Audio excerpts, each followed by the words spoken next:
Драги дечиња, драги првачиња, на овој час по природни науки ќе се дружите заедно со мене, наставничка Зорица. На претходните неколку часа, на часот по природни науки, разговаравте, истражувавте и се запознавте со нашите 5 сетила. Ајде да си ги повториме накратко. Со кое сетило ќе ја видиме виолетовата боја на овој прекрасен сумбул? Со сетилото за вид, а тоа се очите. Со кое сетило ќе го почувствуваме неговиот убав мирис? Со сетилото за мирис, а тоа е... Кое беше сетило за мирис, ученици? Носот, така е. Кое сетило ќе ни овозможи да го слушнеме тропкањето на дождовните капки? Сетилото за слух, а тоа е ушите, така е.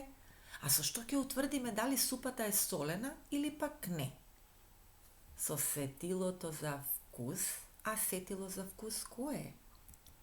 Устата и јазикот и на крај петото сетило, колку е мек, дали е сув или влажен сунгерот, тоа ќе ни го каже сетилото за допир. Кое беше сетило за допир, ученици? Раката, односно кожата со која е покриено целото наше тело. Сетило за допир. Тоа е и целта на нашиот час. Да го користиме сетилото за допир, за да бидеме свесни за светот околу нас. И со нашето сетило за допир да ги истражуваме и да ги утврдуваме карактеристиките на предметите што не обкружуваат. Па да почнеме. Но најпрво ќе ви треба вашиот прибор за работа на овој час. Подгответе ја вашата тетрадка без линии, линеарот со форми, едно моливче и вашите дрвени боички. Отворете на еден празен лист, на горниот дел на листот со помош на линеарот со форми нацртете 2 празни кругчиња, како на сликата, како на примерот. Сега станете и допрете го ѕидот во просторијата во која се наоѓате. Допрете го со раката ѕидот во која се наоѓате. Ако ѕидот е мазен, обој го првиот круг, ево овој што се покажува, со жолта боичка. А ако почувствувате со вашата рака рапавост, обој го вториот круг со жолта боичка. Сопри го видеото, стани, допри го ѕидот, истражи, значи пополни, а потоа продолжи на следната задача. А следната задача е да нацрташ триаголници, 2 триаголници по 2 кругови. Внимателно, полека штипнете го вашето обравче. Ако е меко, обој го првиот триаголник со розова боичка. А ако обравчето е тврдо, обој го вториот триаголник со розова боичка. Сопри го видеото, истражи, пополни, а потоа продолжи. И следува третото истражување за кое одлучува сетилото за допир. Нацртај 2 квадрати како на сликата. Стани и допри ја кваката на вратата, која во повеќето случаи верувам дека е метална. Ако кваката е топла, обој го со зелена боичка првиот квадрат. А ако е ладна, обој го вториот квадрат со зелена боја. Сопри го видеото како и претходно, истражи, пополни, а потоа продолжи. Се извинувам. Додека вие истражувавте, ученици, истражував и јас. Моето сетило за допир раката ми ги потврди следните карактеристики. Дека ѕидот во мојата соба е рапав, дека образот ми е мек и дека металната квака е ладна. И затоа мојот лист јас го пополнив еве вака. И што заклучивме? Дека сетилото за допир ни овозможува со допирање на предметите да ја одредиме нивната надворешна состојба. Дали нешто е тврдо или меко, рапаво или мазно, топло или ладно. Така. Браво, мали истражувачи, доколку ги направивте сите 3 претходни истражувања. А сега следува играта Магична кутија. На претходната активност го знаевме и го гледавме предметот што го допираме. А сега во оваа игричка само допираме со 2 раце, без да знаеме што допираме и секако треба да го погодиме. Овој пат јас ќе бидам волшебникот кој допира со затворени очи и вади предмети од магичната кутија, а вие после моето опишување на предметот ќе погодувате за кој предмет станува збор. Такви се правилата на сегашната игра. Но пред да почнеме, на следната празна страна, нацртете си во еден ред 4 празни кругчиња, тие ќе ни бидат потребни за 4 погодувалки кои што следуваат. Затоа мора внимателно да го слушате моето објаснување, односно опишување со затворени очи по допир. За секој погоден предмет, кругчето го претварате во среќно емотиконче доколку го погодите. Еве вака. Значи, доколку погодите, во кругчето ќе го нацртате ова, а доколку не погодите, ќе го претворите кругчето во изненадено емотиконче, еве вака со права уста. Почнуваме со волшебната игричка. Играта се вика магична кутија. Ајде, почнувам да го допирам првиот предмет, вие внимателно слушајте и на крај на мое прашање ќе може да погодите. Допирам нешто мазно, долго, тврдо, тенко, аголно, а на горниот дел чувствувам нешто мекичко како гумичка да има, а на долниот дел па нешто тврдо и остро. Дали може би погодувате за кој предмет станува збор?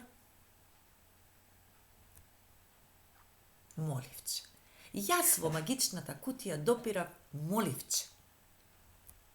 Доколку го погодивте предметот, доколку помисливте дека тоа што го допирам јас е моливче, првото кругче, еве овде, претвори го во задоволно емотиконче, а доколку не го погодивте, нацртајте го ова изненадено емотиконче, но не очајувајте, има уште предмети за погодување. Ајде, почнувам со допирање на вториот предмет, а вие слушајте внимателно за да го погодите. Допирам нешто многу меко, големо е, па нема некоја одредена форма, има горе две исти малечки округли топчиња, мазни, тврди, нешто слично на очи на кукла допирам. Има нешто одделено, мислам, како опавче. Важно дека е големо и меко ова што го допирам. Дали може би сега знаете за кој предмет се работи?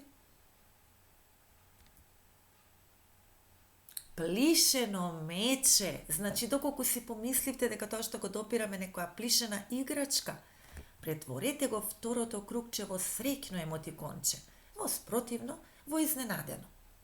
Во магичната кутија има уште предмети за погодување. Поминуваме на третиот предмет. Еве сега. Допирам нешто на малечко, тврдо, изработено е од метал, рапаво е насекаде, има некое дупченце на горниот дел, така. Доле кога фаќам под тој круг чувствувам како рапавко, како запчиња од крокодил. Дали вие знаете што може да биде тоа метално, мало, рапаво? Тоа е клуч. Со третиот круг постапете исто како и досега. Затоа што ќе поминеме на последната погодувалка, внимавај, размислувај, соживувај се со тоа што го слушаш исто како ти да го допираш. Така полесно ќе погодиш. Откако ќе го пополниш третиот круг среќно или изненадено, поминуваме на последното погодување. Допирам нешто мазно, тврдо. Не е многу големо. Има многу рабови, ќошиња, што помалку дури и боцкаат. Има неколку рамни површини, како да е изработено од пластика.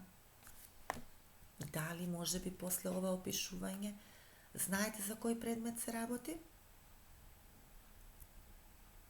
Коцка. Пластична коцка. И постапете исто со последното пополнување на кругчето. Доколку погодивте неколку, или пак може би сите извлечени предмети од магичната кутија, браво! Тоа кажува дека внимателно сте слушале, активно сте учествувале во играта и оваа игра може често пати да ја играте и со вашето другарче или повеќе другарчиња, сами одлучете за правилата на играта и за тоа што ќе ставите во кутијата или торбичката, се разбира. Ученици, дали ако некој предмет само го гледаме со очи, може со сигурност да кажеме дека е тврд, мек, мазен или рапав? Или ќе го потврдиме тоа дури откако ќе го допреме? Се разбира дека ако го допреме со рака, со нашето сетило за допир, но допираме само доколку е безбедно за нас, не смееме да ги допреме сите предмети да ги допираме. Тогаш со сигурност ќе кажеме за неговите карактеристики. Значи, што заклучивме?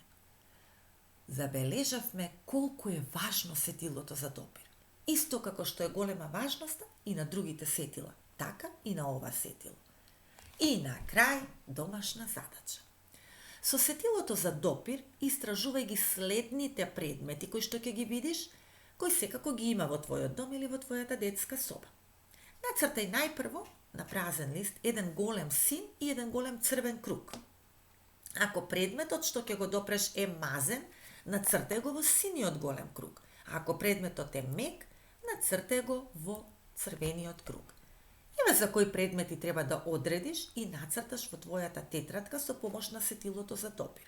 Го допираш фрижидерот, перницата, шолот за млеко или кафе, кебенцето и листовите на твојата тетрадка.